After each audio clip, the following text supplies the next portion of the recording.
Rodolfo Martín Villa, 1934. Empezó su andadura política durante el franquismo con cargos como la jefatura nacional del SEU y el de procurador en Cortes.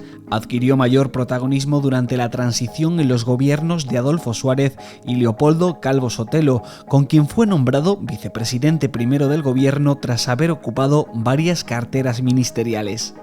Yo pertenezco a una generación de españoles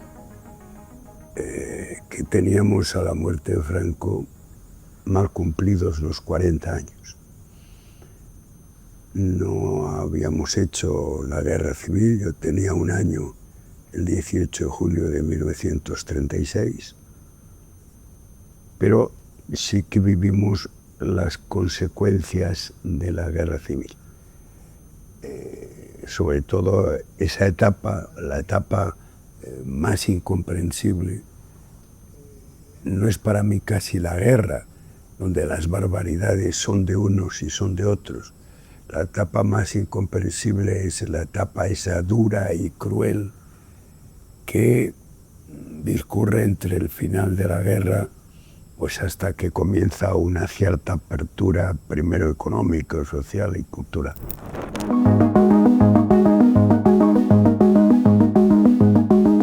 Yo no entro en la política además por el cauce de las estructuras normales del franquismo. Es más, ahora me atrevo a confesarlo, hace años no, porque sabe Dios qué intención. Yo nunca fui militante formal del movimiento y sin embargo llegué a ser miembro de su Consejo Nacional y de su Comisión Permanente. No lo fui.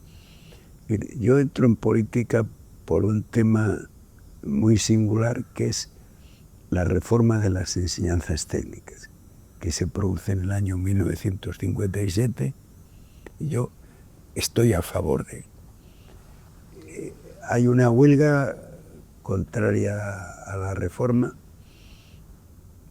yo participo en ella, pero sin embargo en la Asamblea de Estudiantes yo digo que me parece bien la reforma. Yo hago una intervención en una noche de encierro y el delegado de la escuela, que creo que era entonces el que luego fue presidente del INI, Antoñanza, dice: oye, vente aquí y explica. Lo expliqué, pero hubo huelga, yo participé y punto. Y al curso siguiente, sin estar yo en clase, es un poco también como la generosidad estudiantil, que vamos a elegir delegado aquel que interviene. Y eso es mi comienzo.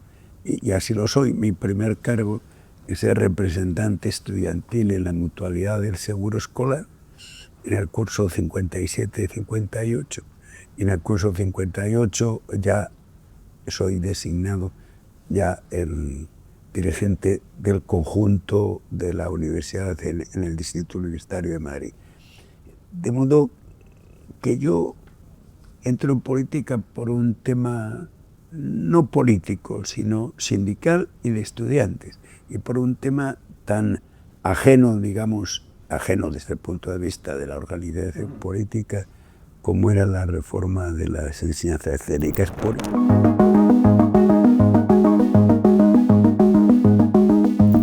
Justamente la noticia, y yo diré que, por ejemplo, pensé que a lo mejor a la vuelta en el aeropuerto iba a encontrar una situación crispada o el aeropuerto tomado por la policía o la Guardia Civil. La verdad es que no. La verdad es que no. Es decir, yo creo que también la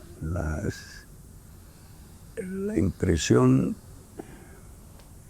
fue mayor qué es lo que va a pasar a partir de ahora. Es decir, un poco, porque de alguna manera, si se me apura, pues la sucesión de Carrero podía ser la sucesión lógica de Franco, pero eso era posible en el posfranquismo. Creo que no. Y el gran, digamos, la gran sensación de aquello, para mí también fue un poco sensación de cierta horror al crimen, horror al asesinato, pero que el conjunto de la sociedad pues tampoco hubo una reacción absolutamente espeluznante, ni muchísimo menos. Se repitió con la muerte de Franco. Yo muchas veces que me han preguntado por esto he dicho que Franco se murió como todo el mundo, pero que políticamente se murió muy bien, en el sentido que ya durante unos meses no hubo sorpresa. Pero yo creo que ese tipo de cosas abunda mucho las llamadas leyendas urbanas, porque a mí me habían contado que había estado, y es verdad que había estado unos días antes Kissinger, y que Kissinger había alertado del tema. Bueno, el asesinato de Carrero es finales de noviembre de 1973 y pasa el 74, 75, a los 2 años y medio yo soy el ministro de Gobernación.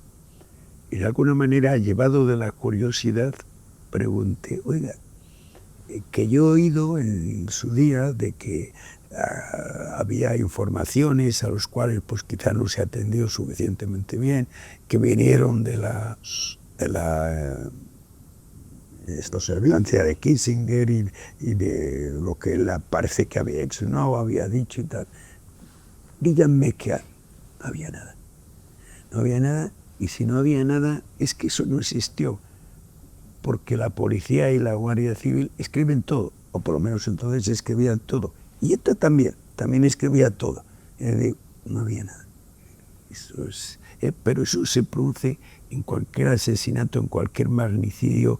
Pues ya se sabía cuando Kennedy le asesinaron, resulta que ya había tal, los cuales es la búsqueda de explicaciones a posteriori. Ahí casi podría asegurar que ahí no hubo nada.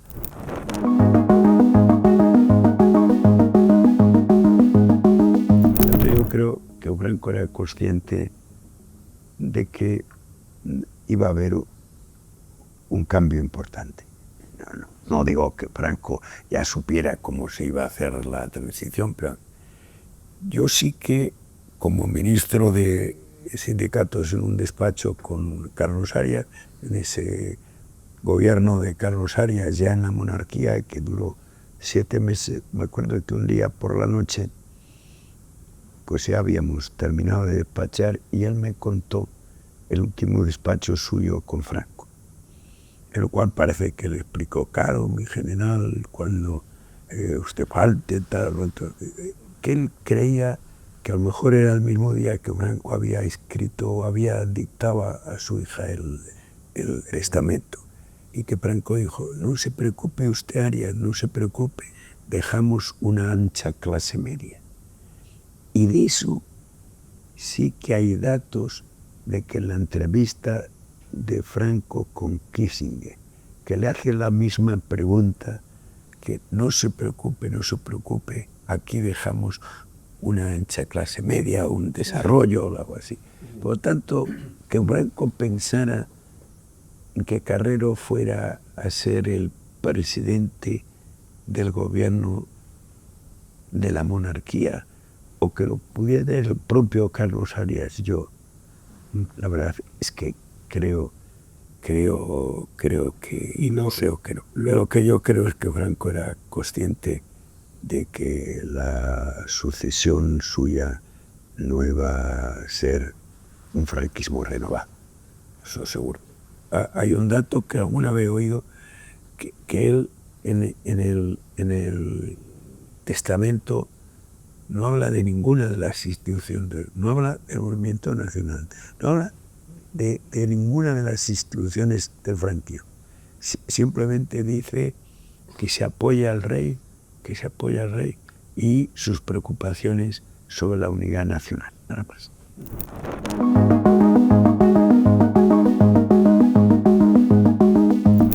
Antes de la reforma, digamos, en los últimos años del franquismo y el comienzo de la monarquía, es evidente que la presión sindical y laboral era mucho más importante que la presión política. Había un caldo, una situación muy favorable a que hubiera problemas. Luego resulta que eso se mezclaba políticamente con un rechazo al sindicalismo oficial. Yo recuerdo que una conversación que tuve con Torcuato Bernal Miranda, siendo aún Arias presidente del gobierno, yo le planteaba los temas de la reforma sindical estricta, como pasar de la unidad impuesta al pluralismo, como con todo tener cuidado porque aquella unidad por ser impuesta, aunque fuera impuesta, no dejaba de tener también sus ventajas. En alguna ocasión recuerdo que discutiendo algunas de estas cosas con Joaquín Rey Jiménez le pregunté, hombre Joaquín, ¿y por qué solo hay un colegio de abogados y tiene que haber varios sindicatos del metal? Pregunta demasiado elemental para poderse contestar bien. Y yo le estaba planteando a Torcuato Fernández estos temas y me vino a decir, mira, lo que hay que hacer es algo que sobrepasa ya un esquema estrictamente de reforma sindical o no. Y cuando Torcuato nos da al gobierno de Adolfo Suárez, al cabo de no muchos meses de esa conversación, la fórmula que era la ley para la reforma política era decir, oiga, tengamos una representación política indispensable, indiscutible desde el punto de vista democrático y luego hagamos la constitución de las libertades. Por lo tanto, diré que cuando comienza ya la reforma, el protagonismo de los sindicales es mucho menor. Tanto es así que los célebres y celebrados pactos de la Moncloa se hacen sin estar presente en las centrales sindicales. Es que el problema que se planteaba es que la organización sindical era no solo el sistema obligatorio de sindicación de empresarios y trabajadores, el órgano de comunicación entre sindicatos y trabajadores, cosa que siempre está bien, y hoy lo es el Consejo Económico Social, lo era el OIT, es que era quien tenía las residencias de vacaciones de los trabajadores y que participaba en un banco, el Banco Sindical, el Banco Rural y Mediterráneo. Es que era la inmobiliaria más importante, la llamada obra sindical del hogar con las viviendas de protección social que constituía el Instituto de la Vivienda.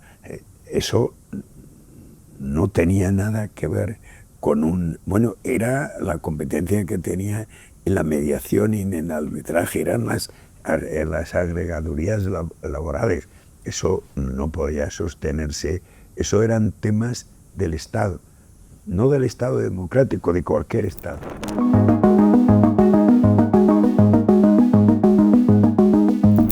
Ya en las Cortes democráticas, yo recuerdo que se discute el Estatuto del Trabajador y es de las pocas ocasiones en que Felipe González interviene como diputado en el Parlamento para una cuestión concreta. No digo un debate de carácter general, que siempre era el suyo. Y entonces viene a decir, oiga, aquí hemos tenido un sistema que restringía los derechos colectivos, la huelga o el pluralismo sindical, pero que de alguna manera, pensándolo o no, calculando o no, había dado una gran cobertura a los derechos individuales, digamos, la seguridad social, sobre todo la seguridad social que sustenta la sanidad española, no estaba al nivel ciertamente ejemplar que está hoy, pero estaba a un nivel ya importante. La educación, creo que lo que fue evolutivo fue la evolución de la sociedad. Sin embargo, el cambio de régimen se hizo bastante rápidamente, ¿no? El día que se aprueba la ley para la reforma política a finales de 1976, ya estamos en una situación muy distinta, no digo absolutamente, muy distinta. El día en un proceso que no es muy conocido, en que España además suscribe los acuerdos internacionales, que son de alguna manera los que constituyen la parte dogmática de la Constitución, la Declaración de los Derechos del Hombre, las libertades sociales, económicas, culturales, de la organización del trabajo. Es decir, ya estamos no ya realmente, sino estamos jurídicamente, aunque sea a través del proceso de suscribir esos acuerdos internacionales, en una situación democrática. El día 16 de junio, al día siguiente de las elecciones generales, aquí yo diría que todo o casi todo ya es democrático. No es constitucional, pero sí que es democrático. Bueno, pero al final resultó que el proceso de reforma, es decir, hoy parecería una discusión, no digo tonta, pero aquello de la reforma o la ruptura, porque al final íbamos a un objetivo común, tanto los reformistas como los rupturistas, pero los partidarios de la reforma, yo creo que en eso conectamos mucho más con lo que pensaban los españoles, que por un lado querían una situación distinta, derivada del proceso de cambio social, pero tampoco querían que aquí se produjera una revolución que de cuajo se cargara las estructuras del régimen de hoy para mañana. Y eso fue la ley para la reforma política. Y claro, puede ser un ejercicio teórico que hubiera podido suceder, sí. Luego, al final, sobre la reforma, circulan dos versiones tan extremosas que a mí me parecen las dos rechazables. Una era que aquello fue una cosa perfectamente diseñada por el rey Suárez, el rey Juan Carlos de Suárez, y que ya, siendo Suárez gobernador de Segovia, un día se habían reunido en un restaurante, no sé si era Cándido, y que sobre una servilleta de papel habían diseñado la legalización de los partidos, las elecciones y tal. Eso es imposible de creer. Esa versión lo que desvirtúa es si luego estás diciendo la realidad.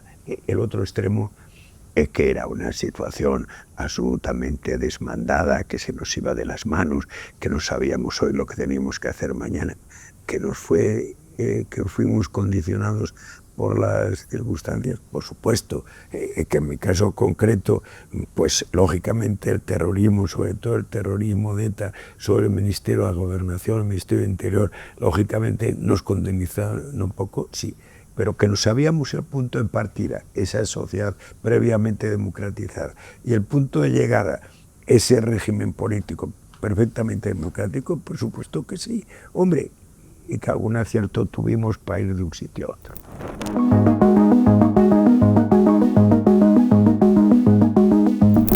Es una cena en el Ministerio del Interior, que éramos todos personas que habíamos conocido a Torcuato Fernández Miranda. Yo, como rector de la Universidad de Oviedo, porque yo me examiné de examen de Estado en Oviedo y Torcuato fue el presidente. Ya desde entonces, hombre, le conocía a aquella distancia del estudiante al rector. Pero luego como director general de enseñanza universitaria.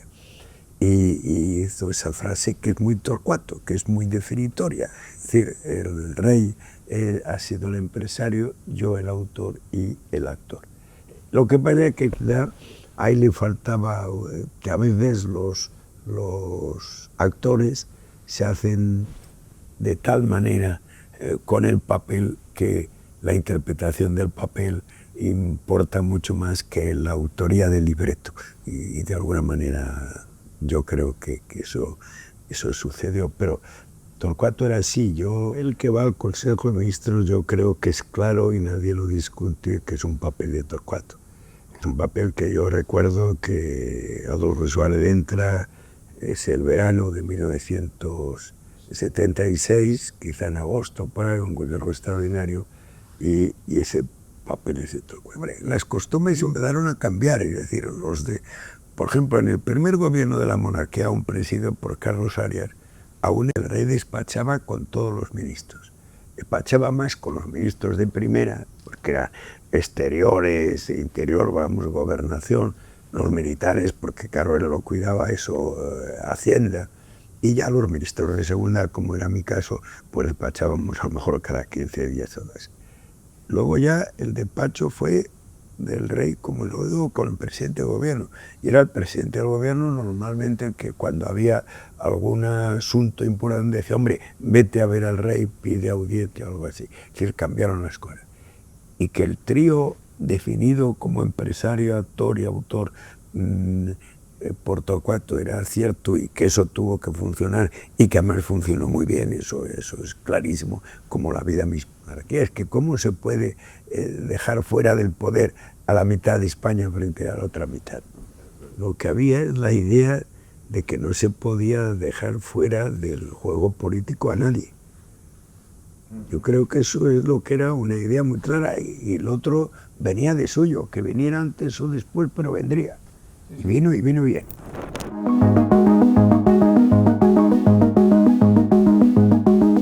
Una huelga general no le gusta a ningún gobierno.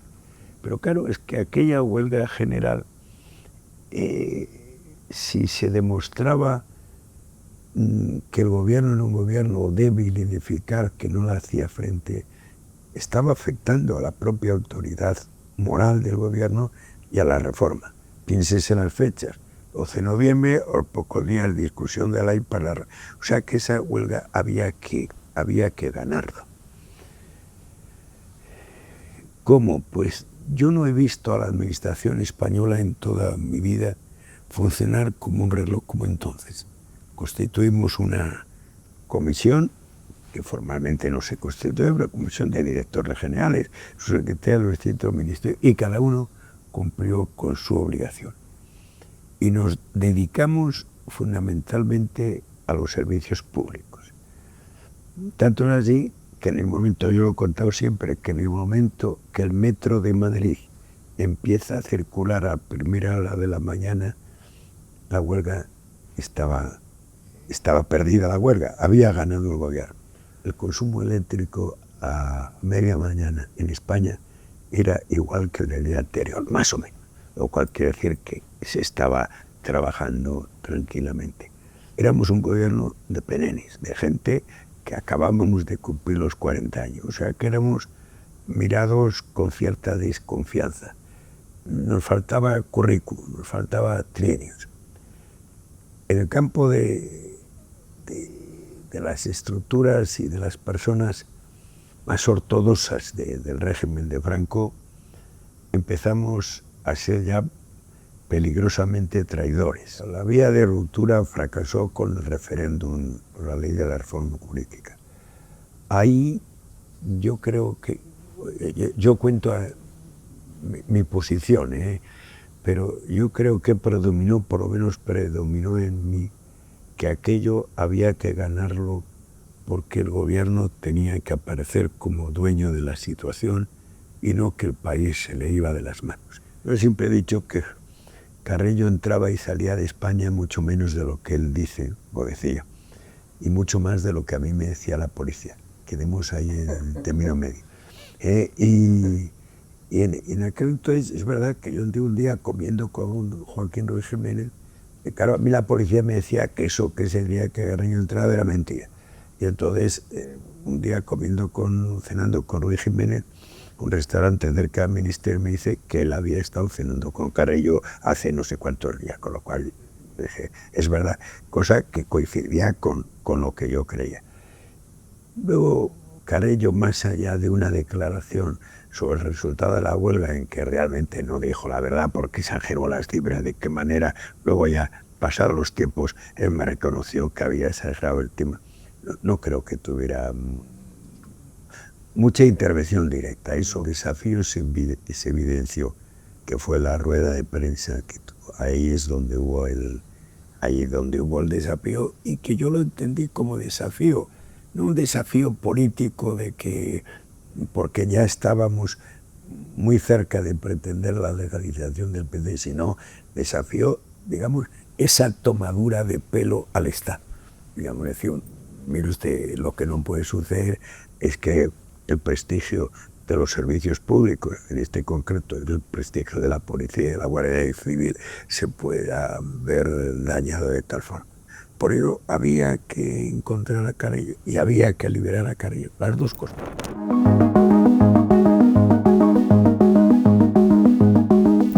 El presidente del Consejo de Justicia Militar General de Villaescusa en enero y otra serie de atentados que hacen que la semana final de enero es el momento más grave. Yo es el único momento en que de verdad, a lo mejor era de formaciones del ministro de la Gobernación, pero es el único momento en que yo he visto de verdad en peligro la transición. Y más que presidente del Consejo de Estado, de una familia pues muy representativa de lo que era el sistema. El presidente del Consejo Supremo de Justicia Militar, un teniente general del Ejército. Aparte de lo que suponía eso de fracaso también de los servicios que a mí, de policía, de Guardia Civil, de información, que a mí me afectaba mucho, es que además luego en esa semana hubo el atentado de los abogados, el abogado laboralistas de Atocha, algunos atentados más no pudo suceder. Bien, es verdad que luego el 12 o 11, el día de la Virgen de Lourdes de febrero, se nos apareció la Virgen de Lourdes, aparecieron Oriol y Villaescusa, y eso ya crea una situación completamente distinta. Si resulta que aquello no sale bien, yo estoy diciendo que aquello hubiera puesto en marcha, en peligro la transición, no sé cómo hubiéramos resuelto el tema de la legalización del Partido Comunista y cómo hubiéramos resuelto todo lo que teníamos pendiente hasta las elecciones generales. Pero lo cierto es que se resolvió. En una situación como aquello, no es que, si yo no digo que no tengan sus razones todas las cosas que ocurren, que por supuesto alguien quería desestabilizar el proyecto de reforma, el nuestro, y que le veía muy bien secuestrar a Oriol y a Villaescusa. Es que lo que no había allí, digamos, una conjura que hoy vamos a hacer lo de Oriol, mañana lo de Villaescusa, pasado mañana lo de Atocha y al otro. En eso lo siento mucho, no.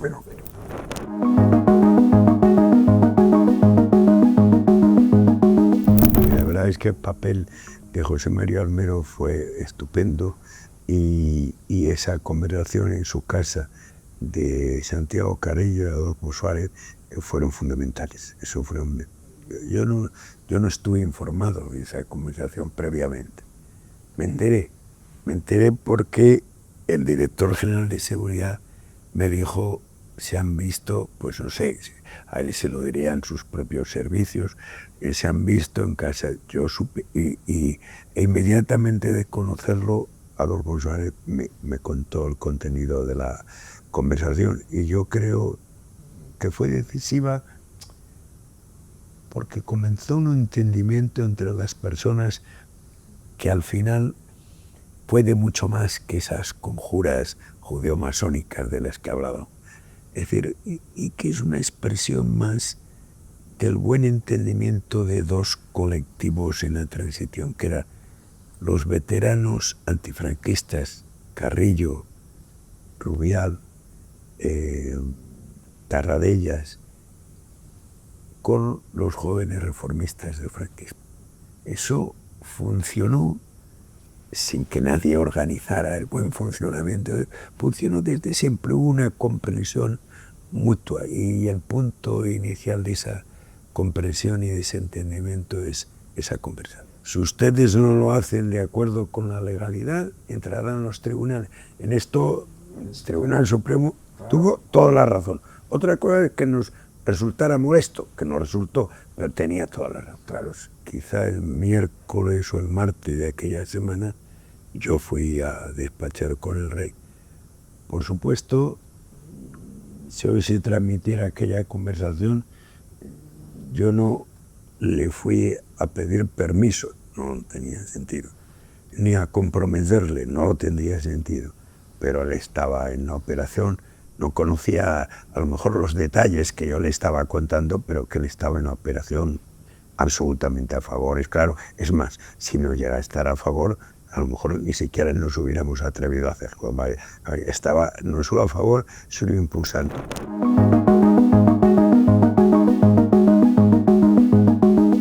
Yo creo que los contactos de Adolfo Suárez con la Comisión de los 9, yo pienso que son posteriores a la aprobación ya definitiva de la ley para la reforma política, que ese es nuestro instrumento de reforma. Lo demás deriva de ahí. Lo demás, tanto antes de la ley como en la ley, como después de la ley, deriva de ahí. Y yo creo que esos contactos son posteriores. Yo soy capaz de situarlos más, por ejemplo, en la elaboración de la ley electoral. Yo no veo muchos contactos de la Comisión de los 9 con Adolfo Suárez en la segunda mitad del 76, escasos, y sin embargo ya los veo en la primavera de 1977, por ejemplo, fueron importantes cuando fueron a verle, por ejemplo, sobre el tema de la amnistía, en el que lo que estaba fundamentalmente es hasta dónde llegaba la amnistía a los presos de ETA. Claro, buena parte de los que formaban parte de la Comisión de los 9 a lo que jugaban era que se votara que no en el referéndum, porque decían que no le parecía buena por ser de reforma y no de ruptura. Luego yo creo que en el fondo de su corazón estaban, y eso lo ha compensado públicamente Santiago Carrillo, en el fondo de su corazón estaban deseando que nosotros ganáramos. Porque ellos veían que aquello, es decir, era no votes, y nosotros en las paredes nosotros poníamos no votes, no, añadíamos el no. Es decir, yo sin embargo en el momento de la ley para formar política no veo demasiados contactos, es hacer fracasar todo, porque había sido contra el franquismo, lo fue contra la reforma, lo fue contra la democracia y lo fue contra la Constitución. Pues, es verdad que todos, y se nos puede acusar de cierta ingenuidad, pensamos, y de alguna manera eso está presente en la ley de amnistía, que hombre, restauradas las libertades, y entre otros la posibilidad de la autonomía vasca, ETA paraba, no para.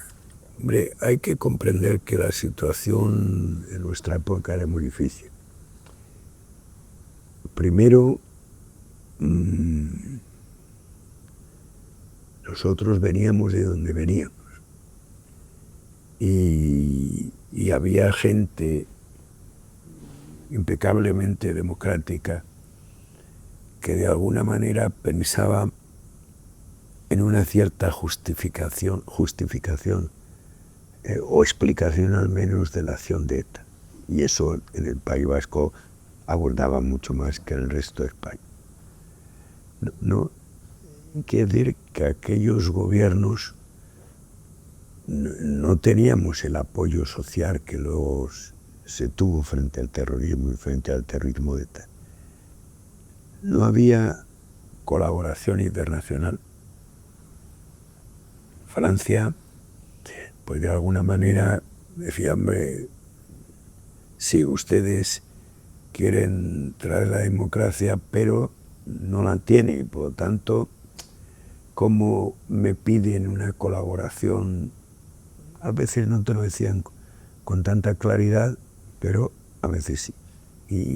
Y lo único que podíamos hacer es soluciones legales. Hicimos soluciones legales, hicimos ya un decreto ley que abandona una fórmula impresentable en aquel momento y además ineficaz como son los derechos de excepción, y más bien ponemos en marcha las cosas que luego al final ya permitió la Constitución y que sigue permitiendo a los gobiernos actuar contra una situación excepcional como es la del terrorismo.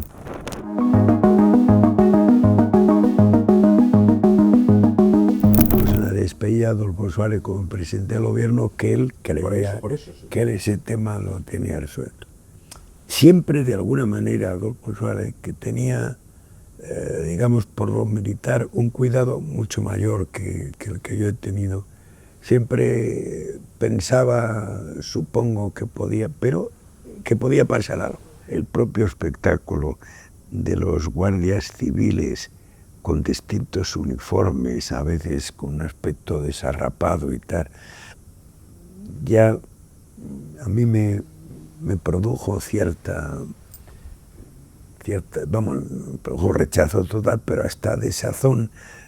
Eso, vuelvo a decirlo de Sabino, hombre, pues eso también hay que saberlo hacer uno. Que aquello se hiciera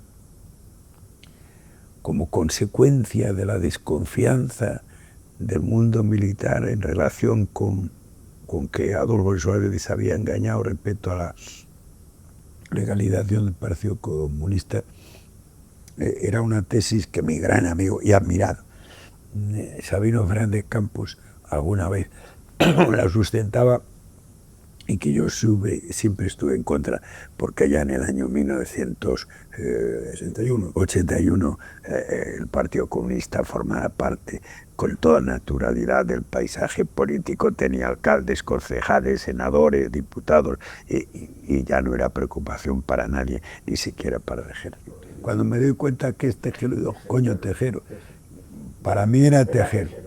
Y también digo la verdad, es decir,